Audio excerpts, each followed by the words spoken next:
Baker here with the third video in the series this week on the countdown to the new year. Can you believe tomorrow is New Year's Eve? I hope you are safe and dry. It is horrible here in Banbury, in Oxfordshire, where I am today. It is, well, it's dark now because it's nearly 6 o'clock in the evening. It is wet. It is windy, I think, out there. The cat has taken shelter in my office again today. Doesn't like being out in the wet. And we have Storm Frank affecting the UK at the moment. I hope that you're not affected seriously by that. A lot of people here in the UK have lost or had to move out of their homes because of flooding, which is a problem we are seeing more and more here in the UK. So I hope that that's not affecting you. I do find it ironic that the storm is called Frank, because my father-in-law, who passed away 6 weeks ago, was called Frank. So we're saying amongst ourselves that he's having one last push for 2015, but it is truly horrendous, the number of people that have been affected by this extreme weather. So I hope that you are safe and dry. Okay, now over the last couple of days I've shared with you the Wheel of Life, and I've shown you how you can use it to help you decide whether clearing your clutter is a priority for concentrating on next year in 2016. Indeed, whether you use it for your clutter clearing or whether you just use it for general, what is going to be or what needs to be a priority for you next year. Hopefully that has helped you identify which segment of your life or segments of your life you need to maintain, and the ones that you need to perhaps spend a little bit more time and energy and effort focusing on. Now, that was how my wheel was looking yesterday. I haven't rubbed it off. And certainly from my Wheel of Life, these two segments, which are friends, family, social and health, are the two areas that I am going to prioritise next year. But I do need to make sure that I maintain the areas, the segments of my life which are strong in 2015. My personal development, my work career and my physical environment. So I said that I would share with you the 7 successes of how to succeed, whether it is your clutter clearing or whether it is another aspect of your life. These are common to all of these segments, whatever you are going to be concentrating on. So I'm going to rub the wheel off. Bye bye wheel. Ooh, still, I can still see it. Okay. So I think that will be okay. Oh no, maybe not. Maybe I need a quick clean squirt on there. Nobody, by the way, nobody's left any questions or queries or comments for these videos, which is quite unusual. I hope that means that it's all making sense. I hope that doesn't mean that nobody's watching them, because they are available. Oh.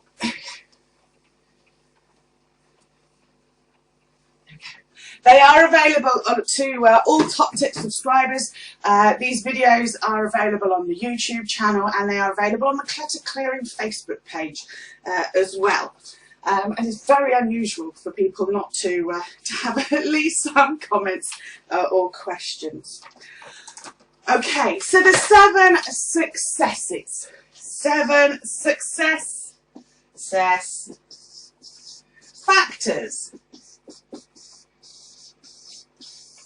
And as always, I apologise for my handwriting. I will never win an award for neat handwriting. Hopefully that is readable. Okay. Now, I said yesterday, didn't I, that what we need to do is we need to make sure we maintain the areas, the segments of our Wheel of Life that are going okay. Because the last thing you want to do is to put all of your time and energy into another segment or section that you want to work on at the cost of the other segments not doing quite so well. So hopefully these success factors apply to those sections of your wheel of life that have done well this year. Okay, so given that these success factors relate to the successful segments of your wheel, hopefully you will be able to recognize that and say, yes, that's what's helped with me succeeding in those segments this year. Therefore, it is likely that if I apply them to the other segments, then the other segments will do better next year as well. Okay, so I'm going to go through these one by one. Let me just put my numbers. 1, 2, 3, 4, 5, 6, 7. Okay, so the first success factor, particularly with your clutter clearing, is accepting that your clutter clearing or any other activity you are going to focus on is a journey. It is not a one-off event. Lots of people think that they can have a blitz on their clutter, just set aside a day or a weekend or a week and have it done quickly. Now, if you've had your clutter for any length of time, you will know that that just doesn't happen. Even if you do have a blitz, even if you do decide to be ruthless with your decision making, not only are you likely to regret the decisions you make, but the clutter does grow back. Okay, so, and we will have another success factor that links to that. So accept that clearing your clutter is a journey. This applies to health. Health is an area that I want to concentrate on next year. If I went out and did a big walk, a big hike, let's say I spent a week walking next year. Next week is next year, crikey. Okay, it's dawning on me 2016 isn't far away. I could spend the whole of next week, 7 days, just walking. And then say, that's it, I've done it, that's my exercise for 2016. Great, am I fit? No, not at all. If you've ever joined a gym, you will know that they try and encourage you to join for at least 3 months, 12 weeks, because then you start to see the benefits and the results. It starts to become a habit and a routine. We'll come on to that in a minute. But it is a journey, very definite journey. If you have ever, like me, tried to lose weight or been on a weight loss program, again, you will know it is a journey. You're not going to suddenly lose 3 stone in 1 week. And if you did, then that would be no better than just fasting. As soon as you start eating normally again, the weight goes back on. Okay, I believe Oprah has been talking about her weight loss challenges over the years in the last couple of days. She knows that weight loss is a journey, not a one-off event. You cannot starve yourself. Liquids, just eating liquids, will help you lose weight quickly, but it's not a change for life. Okay, so accepting that whatever area of your life you are going to be focusing on, it is going to be a journey. Okay, next, linked to that journey is the importance of routine. Yeah, so if we think about the health, I need to get into a routine of going for my walk 3 times a week, ideally. Okay, when we get into a routine of doing a little and often, that's when we start to create habits, and habits are going to be crucial to our long-term success. If you want to stay clutter-free, if you want to lose the weight for good, it is the habits that are going to maintain that weight loss, maintain that clutter-free home in the long run. Touch wood, it's nearly 15 years. In 2 weeks' time, it will be 15 years since I successfully cleared my clutter for good. And the clutter hasn't grown back like it did when I had my clutter challenge. Sure, I get untidy. I have a husband. The house gets untidy. But because I have routines, because I have habits of tidying up a little and often, I don't have a problem. Ooh, Princess time to talk. I don't have a problem with the clutter growing back because I have a routine, I have the habits to maintain a clutter-free space. Okay, exactly the same, just like that gym analogy that I just gave. To get fit, stay fit, you are going to need to maintain. You can't go to the gym, get really fit, and then say, right, job done, I'm going to go do something else.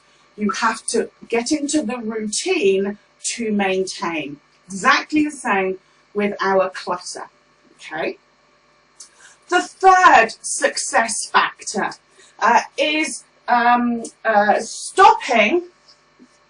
stop accumulation. I'm going to put accumulation for short. Clearing your clutter requires you to stop accumulating things that could become clutter. What do I mean by that?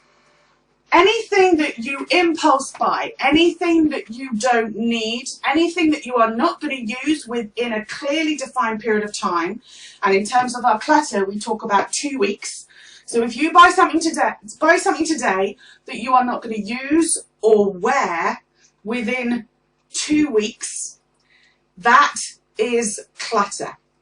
Lots of people buy things with good intention, but poor execution. They buy things because they're on special offer, because it's a bargain. They buy things because they want to do that, but they don't know when they're going to do that. And they never, therefore, those things get consigned to the pile of things that never get used and become clutter. Lots and lots of people say to me when they're going through their clutter the first few times, because it is a challenge, they say, well, I'm going to have to keep that because that might come in useful. If I ever take up skiing, these skis will be really useful. These poles will be really useful. My ski clothes will be really useful. I would have saved money if I ever go skiing. Yet they haven't booked a skiing holiday this year. And they don't know when they're going to actually go skiing. But the thing might come in useful. Okay, we have to take that shift from it might come in useful and actually say, if it's not going to come in useful in the next 2 weeks, I am not going to acquire that thing. Okay, so stopping the accumulation is crucial.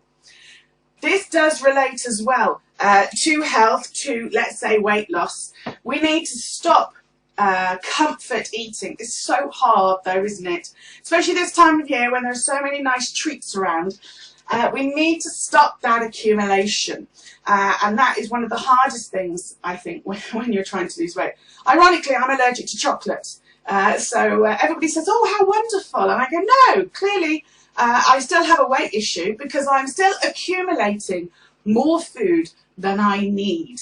I accumulate more food than I burn off, certainly in a 2-week period. So it's very important that we stop the accumulation so that we can deal with what we've already got as a backlog. Okay. The fourth success factor, certainly in terms of our clutter and indeed in terms of any other area of our lives, is allowing ourselves permission to be not sure. Hands up who has started a New Year's resolution going, I have to know everything about this. This has to be perfect. I have to have a plan for what I'm going to do every day for the next 3 months or 6 months or the whole year. I'm going to plan down to the nth degree. And if I can't, I'm not going to start. Anybody, does that sound familiar? There's no room for doubt, and doubt is actually very important. It's very important that we say, actually, you know what, I am not sure what to do with this thing in my clutter. If we are accepting that clearing our clutter is a journey, if we accept that we need to get into a routine of doing our clutter clearing and doing the doing, as I call it, and if we stop the accumulation, that frees up our mind to say, okay, I don't have to decide right now because I'm on a journey. I'm going to pop something to the side, let my brain think on it for a while. Daydreaming is crucial to success. And in a way, I suppose this is kind of daydreaming, allowing ourselves permission to be not sure. Certainly with your clutter, do not make the mistake that they do on the TV programs. Quite often on the TV programs, they will say, if you're not sure about something, put it in a box, seal it, put it away in the cupboard, put a date on it for 3 months or 6 months' time. And if you haven't gone in that box by that deadline, throw it away. Do not do that. That is very dangerous. Your brain does not feel comfortable with that. Basic psychology says that is not working with your brain, that is working against your brain. Allow yourself permission to be not sure, but check in with your not sure regularly, at least twice a week. Okay, so if you're not sure whether something in your clutter is going to go into one of your categories or whether you're going to let go of it, pass it on, it's okay. Put it in a not sure category, park it to the side, let your brain, and your subconscious brain in particular, think about it. Exactly the same if we think about our work career section of our wheel of life. You might not be sure whether a job is right for you. You might not be sure whether a promotion is right for you. You may not be sure whether or not to maybe volunteer for a particular thing. And that's okay. Be not sure. But don't just forget about it. Just check in. Write it in a notebook. Check in with your notebook at least a couple of times a week, just until your brain is sure. People who have been on a clutter clearing course will know that sometimes things stay in our not sure category for 10, 12 weeks at a time. And then suddenly, out of nowhere, it seems, a decision, an answer comes to us. And we are sure what to do with it. So again, we have to be patient with that not sure element of any decision, any goal that we may be working towards, whether it be our clutter or whether it be another segment of our wheel of life. Okay, does this make sense? Hopefully you're seeing that it's not just relevant to our clutter, it's relevant to any aspect of our life. Okay, 5, accountability.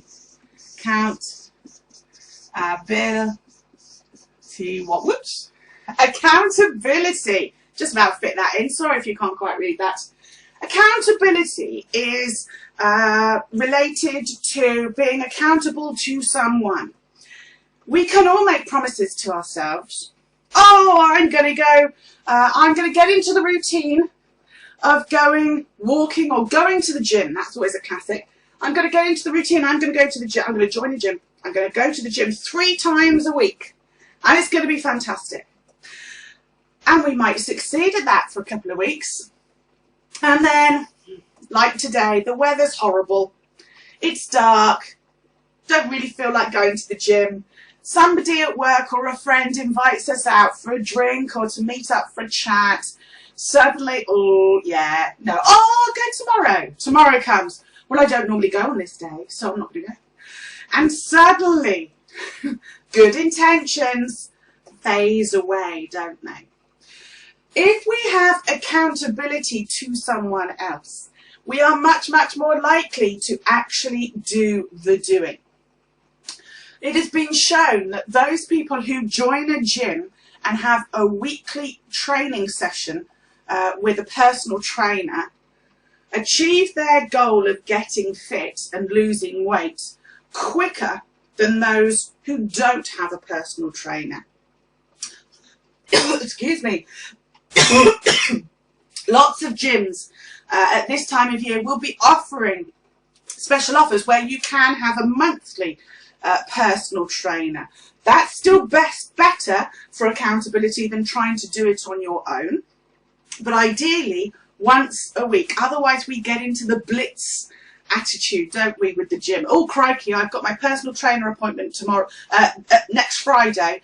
I better go to the gym every day this week because I haven't been for 3 weeks.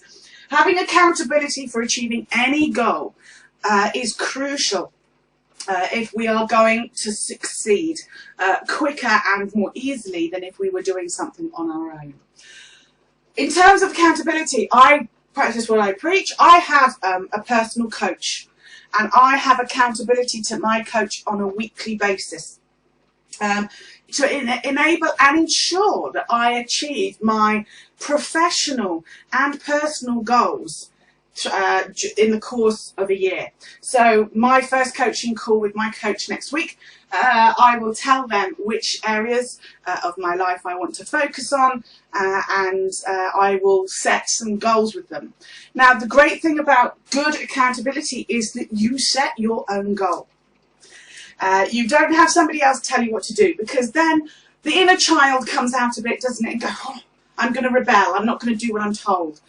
So the best type of accountability is when we identify what we're going to achieve by when. I help people with this with the live clutter clearing sessions in the clutter community, with the private one-to-one accountability calls, and with Skype clutter buddy groups. We have accountability to one another in the group. But if you want to succeed, one of your factors, having accountability is important. Quite a lot of people in the clutter community have accountability to other members. So they've buddied up with somebody in the clutter community to get accountability. So they say, by next week I am going to have done this. And that works quite well. As long as people don't, they're too kind to their buddy otherwise, and kind of say, oh, it's all right that you didn't do it. But accountability is important. Okay, what else have we got? Choices. If you're going to succeed in any area of your life, it's really important that you give yourself choices. Did you know, you probably do, did you know that your brain works best with 7 choices? Sounds quite a lot, doesn't it? 3 or less choices, your brain goes into panic mode because it's too few options. Can't decide what to do. Now, in terms of your clutter, if you've ever decided to go through your clutter and give yourself 3 choices, keep it, chuck it, or give it to charity, that's too few choices. Your brain goes, oh, hang on a minute, I don't want to keep it, but at the same time I don't want to chuck it. What if I change my mind? You haven't given yourself permission to be not sure. What if I change my mind? Once it's gone in the trash or the bin, I can't get that back, and I don't want to give it to charity because it costs quite a bit of money. Oh, I'm going to have to keep it because that's the only option, really. The safest option is to keep it rather than to chuck it or give it to charity. 3 choices is too few. Your brain goes into panic mode, and so you keep everything. Conversely, if you have more than 7 choices, your brain can't cope. It's overwhelmed with how many choices it has. Again, in relation to your clutter, if you have ever sorted through your clutter and created piles of types of clutter, then you may have found yourself surrounded by a sea of piles. Oh, I found something else. Oh, okay, this is a book. I haven't got a pile of books. I'm going to start another pile of books. I'm going to start another pile, and it's going to be for books. Oh, I've just found some clothes. I haven't got a pile of clothes. Okay, I'm going to start a new pile. It's going to be for clothes. And therefore, you end up piling together clutter based on the type of clutter that it is. That usually results in more than 7 piles. Okay, and then you feel overwhelmed. You can't make a decision. The decision is, if there isn't an existing pile, you start another one.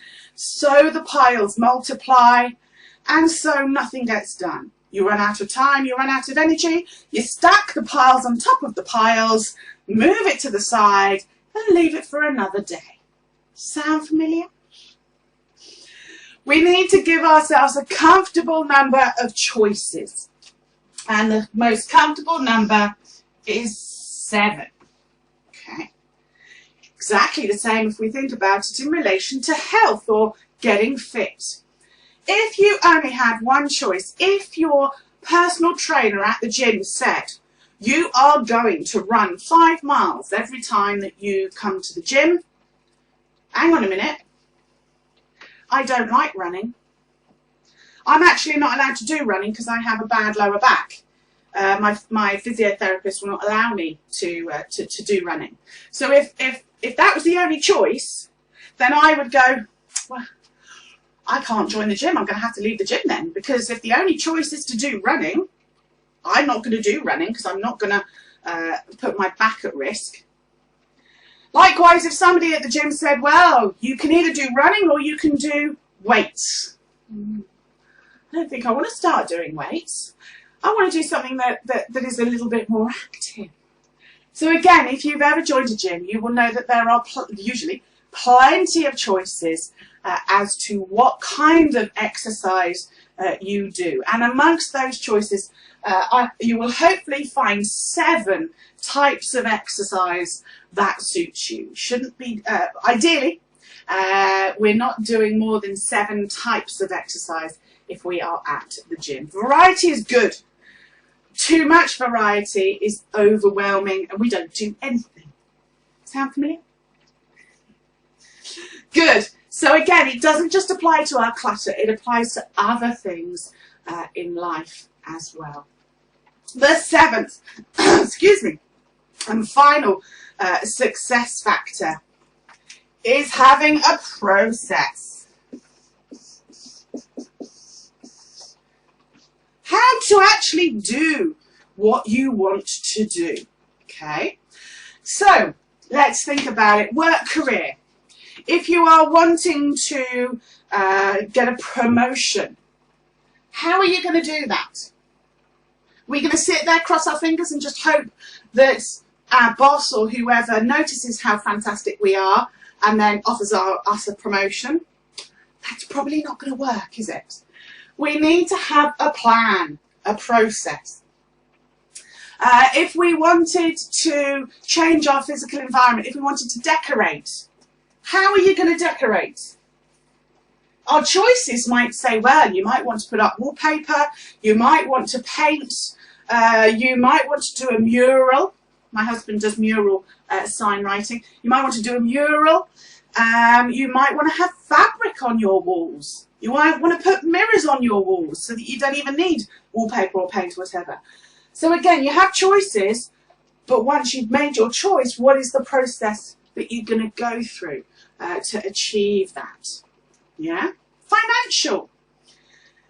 Once you've decided what your next step or what your next goal financially is, it might be to be able to save some money.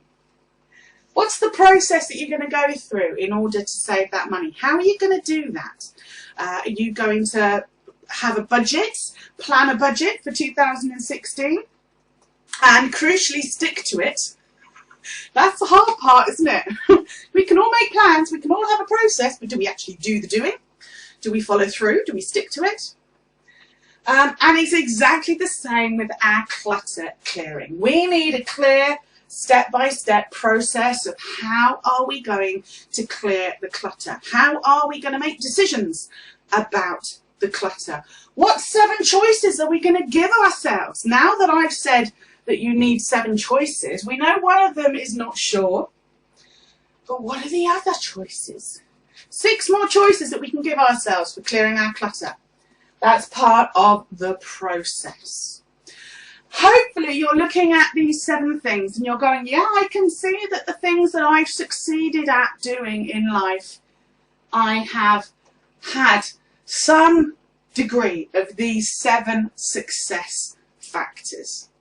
So whatever you've decided are your priority areas for your wheel of life in 2016, we need to make sure that we are kind of applying these things to those goals that we're starting to identify and clarify. Most important is at this stage is to accept that it's going to be a journey. Don't expect yourself to completely clear your clutter by Easter. Don't expect yourself to have lost 12 stone by Easter. Don't expect yourself to go from just making ends meet to being a millionaire by Easter. Okay? We are on a journey. It's going to take time, but as long as we get into the routine, as long as we stop accumulating the things that are getting in the way, as long as we allow ourselves at times to be not sure, that's okay. As long as we have some kind of accountability to someone independent, as long as we give ourselves choices, because our brain likes that, and as long as we have a process that we are following through, that we know works, then we will succeed. Good. Tomorrow, 31st of December, New Year's Eve. Gosh, it's gone so fast.